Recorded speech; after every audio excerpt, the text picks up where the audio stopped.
역사를 잊은 종목에게 미래는 없다. 정체 불명의 차트에서 정체 확실한 투자 인사이트를 얻어 가십시오. 금호섭의 미스터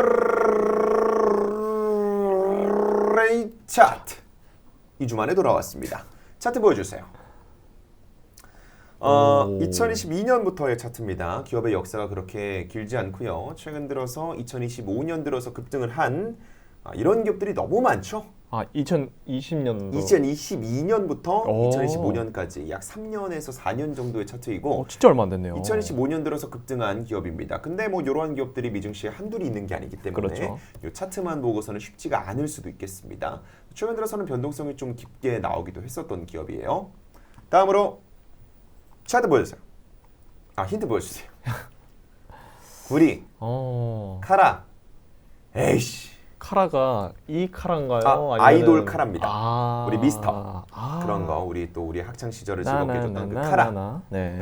또 근데 도대체 이 카라가 여기 나올 이유가 뭐가 있나요, 도대체? 지금 뭐 JP팡님은 MP 말씀해주시고 뭐 NJ맨님은 프로그 또 땅비리님은 미스터 피자 참님 소파이 오늘은 댓글에서 정답이 하나도 안 나오는군요. 왠지 이러면 기분이 괜히 좋더라고요. 근데 사실 지금 안 나온 거지 앞에서 어떤 분이 한번 언급을 했습니다. 언급이 됐습니다. 네. 언급이 됐던 기업 바로 크레도 테크놀로지입니다. 크레도 테크놀로지. 어느 곳에선 크리도라 그러고 어느 곳에선 크레도라 그러는데 저는 오늘 방송에서 크레도라고 말씀을 드리겠습니다. 크레도 돼요?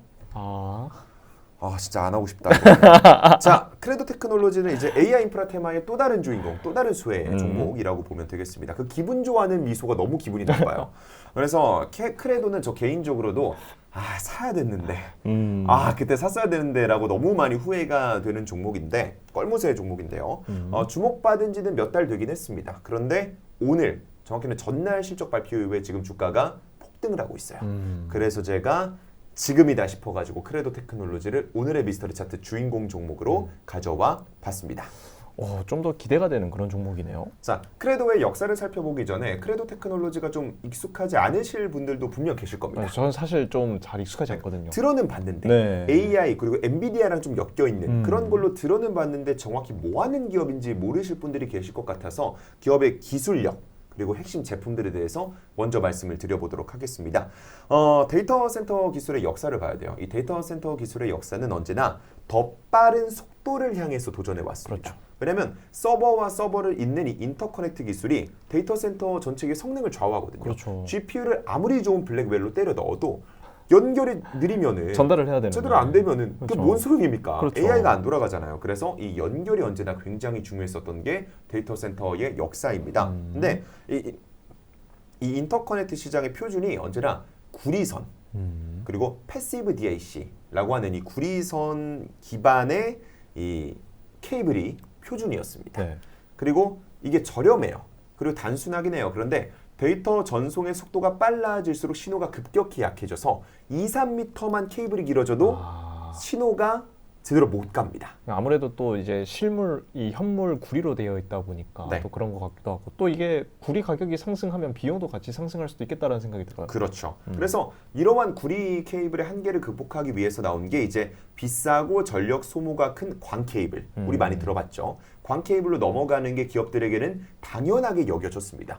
구리 케이블이 안 되니까 광 케이블로 넘어가야지. 근데 여기서 어떤 한 기업이 발상의 전환을 가져갑니다. 크레도의 생각은 달랐어요. 구리선 케이블을 그대로 써. 근데 스스로 구리 케이블이 스스로 신호를 증폭을 시키고 보정을 할 수 있다면 물리적인 길이의 한계를 뛰어넘을 수 있지 않을까? 라고 크레도가 이렇게 생각을 해본 겁니다. 저 로고 박아 놓은 거구나. 네, 크레도 로고예요. 저 이마에다 박아놨죠. 마치 우리 민자 풀린 미성년자들처럼 다 이렇게 술집 들어갈 때 하는 것처럼 크레도가 저런 생각을 딱 합니다. 그리고 요게 바로 크레도가 세계 최초로 선보이게 된 이들의 핵심 제품 AEC가 됩니다. 액티브 전기 케이블, 액티브 일렉트리시티 케이블. 그래서 AEC가 이 크레도의 핵심 제품이라 보시면 되겠습니다. 나 뭐라 할 수준은 아닌 것 같은데. 그래서 힌트가 AEC였습니다. 자, 근데 AEC가 그냥 이런 거다라고 말씀을 드리면은 이 기술적인 해자가 이해가 안 될 수 있어요. 그렇죠. 얼마나 기술력이 좋은 건데 크레도가 왜 오르는 건데? 왜 중요한 건데? 그래서 왜 중요한 건데? 로 갈 수가 있는 거죠. 그래서 크레도가 지니고 있는 핵심 기술들을 제가 좀 몇 개 말씀을 드리겠습니다. 이 세르데스라는 기술입니다. 세르데스 또는 세르데스, Serializer, Deserializer라는 기술인데 세르데스 기술을 정말 쉽게 말씀을 드리면 톨게이트예요. 왜 톨게이트냐? 자, GPU, CPU와 같은 칩 내부에서는요. 데이터들이 병렬로 다닙니다. 마치 8차선 도로의 차들이 나란히 서서 천천히 다니는 그러한 거라 보면 됩니다. 마치 우리 뭐 어떤 대교, 천호대교 뭐 이런 그렇죠, 거라 우리가 그렇죠. 생각을 하면 되겠습니다. 그런데 칩 내부가 아니라 각 칩을 연결할 때도 8차선 도로를 다 깔아버리잖아요. 그렇죠. 그러면 일단 전선이 너무 많아지겠죠. 좀 공간 낭비가 그렇죠. 심해지네요. 공간을 너무 많이 차지하죠. 네. 그리고 전선끼리 간섭이 생겨요. 데이터가 꼬입니다. 넓어지니까 공간이. 그래서 크레도가 고안을 해낸 게 칩과 칩 간의 데이터를 전송할 때는 데이터를 병렬이 아니라 직렬 형식으로 보내버리자. 그러면 직렬로 보내버리면 고속도로처럼 빠르게 갈 수 있고 더 오류 없이 데이터가 갈 수 있잖아요. 네. 근데 이 세르데스라는 기술이 여기서 활용이 됩니다. 톨게이트 같은 역할을 하는 거예요. 이 칩 안에서 병렬 형식으로 돌아다니고 있었던 데이터들이 톨게이트, 세르데스를 통해서 직렬로 변환이 됩니다. 그리고 케이블, 고속도로를 통해서 직렬 형식으로 빠르게 돌아다니는 거예요. 교통 정리 해주는 거구나. 네. 이러니까 케이블에서의 데이터 전송 속도가 매우 빠를 수가 있는 겁니다. 요 세르데스라는 기술 덕분에 요게 되게 크레도에게 기술적인 혜자를 더해줍니다. 근데 이게 듣기에는 톨게이트는 사실 우리가 워낙 많이 듣고 있으니까 다 우리가 자주 경험을 하니까 쉬워 보이잖아요. 근데 데이터 쪽에서는 이게 굉장히 어려운 기술입니다. 데이터의 속도가 너무 빨라요.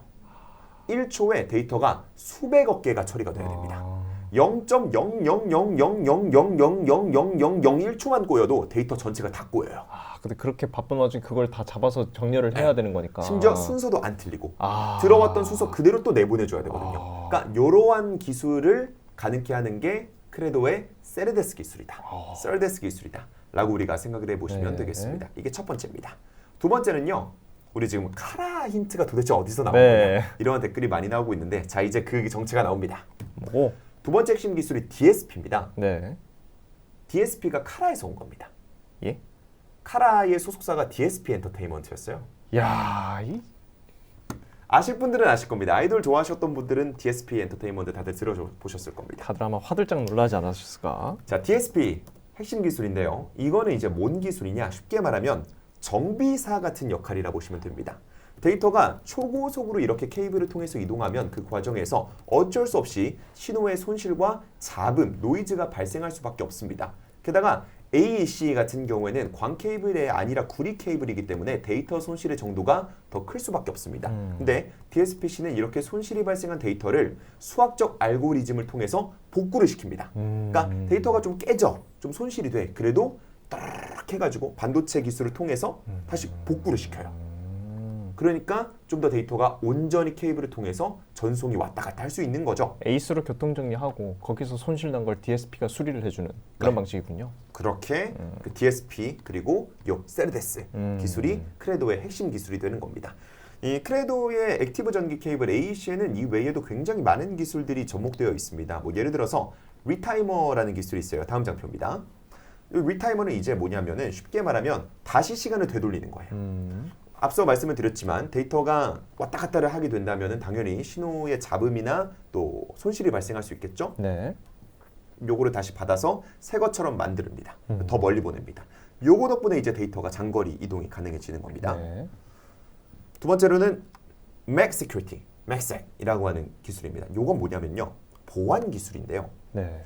보안이요? 보안이요. Security, 보안인데 데이터가 케이블을 타고 이동하는 동안에 그 도중에 해킹당하지 않도록 데이터를 실시간으로 암호화합니다. 하드웨어 수준에서 데이터를 암호화하는 거예요. 소프트웨어 수준이 아니라. 하드웨어 수준에서? 케이블이 암호화를 시키는 겁니다. 해킹당하지 않도록. 보통은 이렇게 정보가 오가는 그 과정에서 암호화를 걸어서 보내는데 네, 소프트웨어가 하죠. 애초에 이거는 출발하는 집에서부터 암호화가 걸려서 나가는 거군요. 그래서 이러한 기술도 있다. 그리고 파일럿이라는 플랫폼도 있습니다. 요거는 이제 소프트웨어 플랫폼인데 케이블과 칩의 상태를 실시간으로 모니터링을 하는 플랫폼입니다. 수만 개의 케이블 중에서 어디에서 오류가 나고 어디에서 뭔가 연결이 끊어질지 이러한 것들을 사전에 예상을 하고 방지를 시킵니다. 그러니까 데이터 센터는 24시간 돌아가야 되잖아요. 그러니까 이 파일럿 플랫폼의 기술이 굉장히 중요해지는 겁니다. 그렇죠. 크레도는 이걸 Zero Flap이라고 부르는데 이걸 더 길게 설명하면 코너가 35분이 돼야 됩니다. 그러면 저희 방송 오버돼요. 저희 연장 방송 해야 되죠. 그래서 어쨌든 이러한 기술들, 그래서 리타이머, 맥 시큐리티, 파일럿, 셀데스, DSP까지 합쳐져서 만들어지는 게 크레도의 핵심 제품 AEC, 액티브 전기 케이블이다 라고 생각을 해보시면 되겠습니다. 어떻게 좀 이해가 되셨나요? 설명을 되게 잘하시네요. 그래도 네. 좀 비유가 괜찮았죠? 네, 맞습니다. 차로 오늘 비유를 좀 해봤습니다. 고속도로와. 이런 게 크레도의 기술이다 라고 보시면 됩니다. 자, 이제 크레도의 역사를 한번 보도록 하죠. 크레도는 2022년 1월에 나스닥에 상장이 됩니다. 근데 2022년 상장 타이밍이 최악입니다. 이때부터 이제 연준이 인플레이션 잡겠다고 그죠. 공격적으로 금리 인상 사이클을 펼쳤죠. 중소형 기술주들이 폭락을 합니다.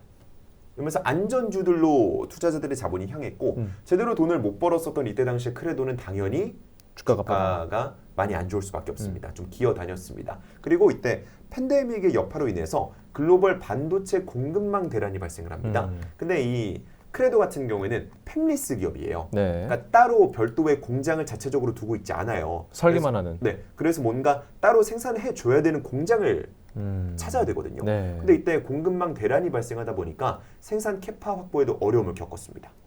요게 이제 상장 때는 좋지 않았던.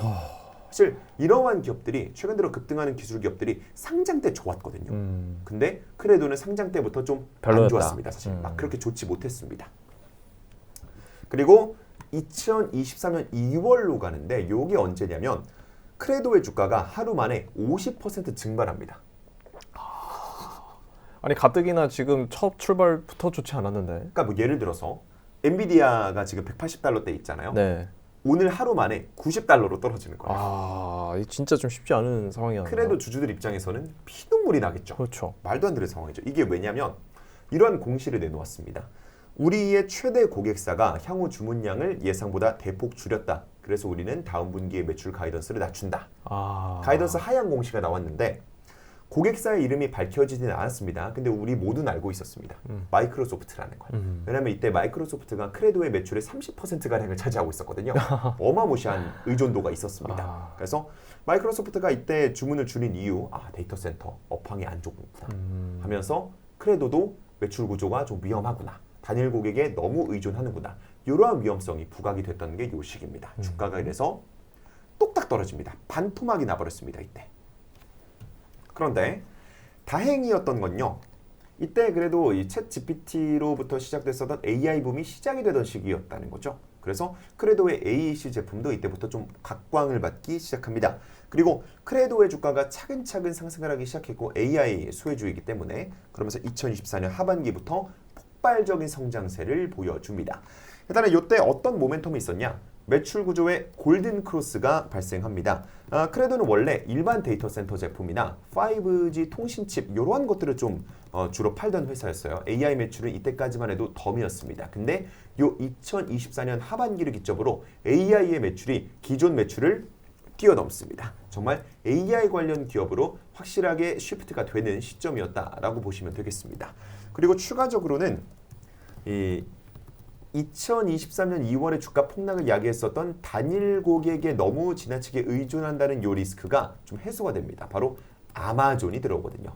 AWS가 이 크레도의 새로운 고객이 되어줍니다. 그러면서 이러한 리스크도 일부 해소가 되었고 마지막으로 엔비디아의 H200 하퍼칩이 본격적으로 데이터 센터에 깔리기 시작합니다. 이러면서 데이터 전송 속도가 엄청나게 늘어났어요. 기존에 400G였는데 800G로 2배가 늘어납니다. 이러면서 크레도의 AC가 거의 필수적으로 자리 잡을 수밖에 없는 상황이 됩니다. 크레도의 주가가 이 전까지는 엔비디아 주가가 오르니까 같이 올라간다 이러한 느낌으로 올라갔던 거라면 이때부터는 크레도 자체적으로 올라갈 수 있는 모멘텀을 마련할 수 있게 된 겁니다. 올랐는데 2025년 상반기에 우리 모두 알고 있죠. 트럼프 대통령이 해방의 날, 리버레이션 데이를 언급을 하고 발표를 하면서 기술주 전반에 조정이 왔습니다. 그리고 이러한 파도에서 크레도도 빠져나올 수가 없었죠. 추가적으로는 이 시기에 크레도의 기술적인 해저가 좀 의심받던 시기였습니다. 왜냐면요. 데이터 센터들이 지금도 그렇지만 이때도 전력 부족에 많이 시달렸습니다. 그래서 데이터 센터 담당 엔지니어들이 이러한 생각을 합니다. 이 앞서 설명했던 DSP 있잖아요. 이 DSP 그게 칩으로 되어 있는데 이 DSP 칩이 전력을 좀 많이 잡아먹습니다. 그래서 DSP 이걸 그냥 떼버리고 LPO라는 새로운 기술을 적용을 시키면 전력 소모를 조금 더 줄일 수 있지 않을까라는 고안을 하는 겁니다. 이때 그래서 이게 크레도의 기술이 정말 우리에게 완전히 필요한 걸까? 필수 불가결한 걸까? 이런 의심이 좀 나타나게 되는 겁니다. LPO가 어떤 기술이에요? 너무 말씀드리고 싶은데요. 이거 말씀드리면 5분 더 필요합니다. 네. 그래서 LPO는 과감하게 스킵을 하도록 하겠습니다. 그냥 이 크레도가 가지고 있는 DSP의 뭔가 대체제로 언급이 되는 기술이다 정도로만 생각을 해보시면 되겠습니다. 그리고 이때 이제 아스트라랩스, 마벨 테크놀로지 이러한 경쟁사들도 본격적으로 부상하기 시작합니다. 아스트라랩스는 지금도 분위기가 좋습니다. 경쟁사이거든요. 그리고 2025년 하반기 익스플로전 주가가 빵 뛰었네요. 폭발합니다. 일단 블랙웰 기반의 데이터 센터들이 본격적으로 탑재가 되기 시작하죠. 이러면서 훨씬 더 많은 케이블, 훨씬 더 많은 연결 장치가 필요해졌고 AEC 이제 선택이 아닌 필수가 되었습니다. 이에 더해서 데이터 전송 속도가 더 빨라졌어요. 앞서 하퍼 칩이 본격적으로 도입되기 시작할 때 400G에서 800G로 데이터 전송 속도가 빨라졌다라고 말씀드렸는데 데이터 전송 속도가 1.6테라로 2배 더 빨라집니다. 이제 테라의 시대가 옵니다. 그러니까 아주 짧은 거리라도 이 크레도의 기술이 없으면 통신이 불가능해집니다. 이제는 너무 빠르기 때문에 이 크레도의 기술은 더더욱이 필수적으로 자리를 잡게 됐다라고 볼 수가 있겠습니다. 물론 9월부터 이제 이런 AI 관련주들의 좀 밸류에이션의 의심을 받으면서 수익성의 의심을 받으면서 크레도의 주가도 널뛰기를 뛰긴 했습니다만 그래도 이들과는 다르게 크레도는 곧바로 주가 회복에 성공을 했습니다. 뭔가 크레도의 펀더멘탈을 우리가 눈여겨볼 수 있는 부분이 될 수가 있겠죠. 그런데 어제 요게 이제 지금 크레도 주가가 날뛰고 있는 이유입니다. 어제 전날 장 마감 이후에 실적이 나왔는데 초대형 어닝 서프라이즈가 나왔습니다. 저런 수치는 처음 보는 것 같아요. 실적 발표에서. 매출이 전년 동기 대비 272% 증가했고요. EPS가 857%. 저게 말이 되냐? 데이터 센터들이 진짜 AC를 미친 듯이 사고 있다는 반증이죠. 그리고 수익성이 눈에 띄게 증가가 됐는데 일단 순이익이 흑자 전환이 됐습니다. 그래서 EPS가 저렇게 나온 거예요. 그쵸. 흑자 전환이 됐기 때문에 추가적으로 마진율이요 65에서 67% 수준이 나옵니다. 요 정도면요 우리가 알고 있는 굴지의 기술 기업들도 요 정도 못 나옵니다. 엔비디아 정도만 나와요 사실. 맞아요. 요게. 근데 크레도가 요 정도 총이익률을 달성을 합니다. 말이 안 되는 거죠. 그리고 앞서 계속해서 언급을 해드렸었던 고객 집중 리스크도 여기서 더 분산이 됩니다. 크레도 매출의 10% 이상을 차지했던 대형 고객이 4곳으로 증가가 됐다. 뭐 어느 기업인지 나왔나요? 안 나왔어요. 요건 안 나왔는데 마이크로소프트, 아마존 우리가 알고 있는데 두 개의 기업이 추가로 들어온 것 같습니다. 우리는 아마 요게 또 다른 하이퍼 스케일러였구나 라고 우리가 누추해 볼 수 있겠죠. 구글이 될 수도 있겠고 뭐 다른 기업이 오라클이 될 수도 있겠고 꽤나 굵직한 기업일 것 같습니다. 네, 그런 기업이 될 수가 있겠죠. 그리고 돈도 쌓이고 있어요. 현금 흐름이 8억 1,360억 달러. 많이 개선이 됐습니다. 기초 체력도 튼튼해지고 있다라고 우리가 생각을 해볼 수 있겠고 마지막으로 가이던스가 안 좋으면 말짱 꽝인데요. 가이던스도 좋네요. 좋았습니다. 아니 뭐 주가가 안 좋을 수가 없네요. 버는 돈도 많아지고 가지고 있는 돈도 많아지고 향후 벌 돈도 많을 것 같고. 그래도 이거 미친 거 아니야? 그러니까. 라는 생각이 들 수밖에 없던 게 전날 장 마감 후에 나왔던 크레도의 실적 발표였습니다. 참고로 저는 크레도 어닝 플레이 했습니다. 왜냐면 요거 어제부터 제가 준비를 크레도를 할까 하면서 좀 공부를 했었는데 크레도에서 지금 괜찮게 먹고 전 지금 나왔습니다.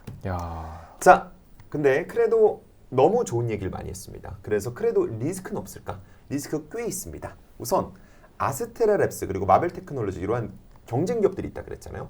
분야는 조금씩 다른데 향후 직접적으로 경쟁할 가능성이 있는 기업들입니다. 특히 아스테라랩스, 마벨 테크놀로지, 크레도 모두 서로의 영역에 좀 가고 싶어요. 진출하고 싶어요. 그래서 이러한 경쟁 리스크 생각을 해봐야 되겠고요. 앞서 설명을 해드렸지만 소수의 고객의 매출이 너무 집중되어 있는 리스크는 사실 어쩔 수가 없습니다. 데이터 센터에다가 케이블을 팔아야 되는 크레도이기 때문에 어쩔 수 없이 데이터 센터를 운영하는 기업들에게 매출이 집중될 수밖에 없어요. 그렇죠. 이러한 리스크도 뭔가 태생적인 한계이다 라고 보시면 되겠고 추가적으로 지정학적 리스크가 있는데 크레도의 창업자들이 중국계예요. 과거에 R&D나 운영 부문에서도 중국과 상당 부분 좀 연관이 돼 있었습니다. 이게 또 나중에 미중 갈등에 따라서 또 영향을 미칠 만한 아주 중요한 요소기도 하겠네요. 공급망 이슈가 나중엔 나타날 수도 있다라고 보면 되겠습니다. 마지막으로 밸류에이션인데요. 지금 PER이 251.7입니다. 야, 물론 우리 뭐 아이렌, 뭐 테슬라, 뭐 이런 기업들과 비교하면은 웃기죠. 귀엽죠. 250 뭐 적정하네라고 볼 수도 있겠지만 그리고 포워드 PER은 58 정도 나와요. 그러니까 미래 매출까지 고려하면 비교적 무난한 밸류에이션이다라고 볼 수도 있겠지만 뭐 어쨌든 밸류에이션이 지나치게 높다. 최근 들어 급등했다. 이러한 리스크도 크레도에 남아 있습니다. RSI는 참고로 지금 58선 아직까지 과매수 단계에 들어가 있지는 않습니다. 70을 넘겨야 과매수이니까요. 그래서 크레도에게 리스크도 이렇게 있다라고 말씀을 드릴 수가 있겠습니다. 네. 그래서요. 크레도에 대해서 이렇게 소개를 해드려봤는데 크레도는 최근 들어 확실히 급등을 하긴 했습니다. 하지만 최근 들어 몇 번 동안 이렇게 왔다 갔다 하다가 다시 한번 반등을 하고 있는 단계에 있거든요. 이번 실적을 통해서. 그리고 실적을 통해서 어쨌든 수익성을 확실하게 증명을 해냈고 흑자 전환을 통해서 또 이러한 앞으로의 기업의 체력도 좀 튼튼하다라는 것도 보여줬습니다. 그래서 그래도 AI 관련해서 투자하실 때 꼭 엔비디아 같은 칩 기업들 또 뭐 데이터 센터 기업들 이런 식으로만 가보지 마시고 이러한 인프라 기업들 또 케이블 파는 기업들 아스테라랩스도 있고 마벨도 있고 이러한 기업들도 한 번씩 눈여겨보시라고 제가 미스터리 차트 오늘 이렇게 크레도 테크놀로지 소개해드렸습니다. 이상입니다. 네, 좋습니다. 굉장히 또 긴 얘기를 재밌게 잘 풀어주셨어요. 근데 크레도가 좀 아쉬운 게 오늘 프리장에서만 하더라도 20%막 이렇게 오르고 있었는데 지금 좀 미스터리 차트의 뭔가 저주인 건지 지금 12%대까지 조금 상승세가 내려와 있긴 합니다. 그럼에도 불구하고 오늘은 좀 가 있긴 한데 꼬리를 달고 좀 내려오는 게 약간 아쉽긴 한 크레도 테크놀로지입니다. 네, 좋습니다.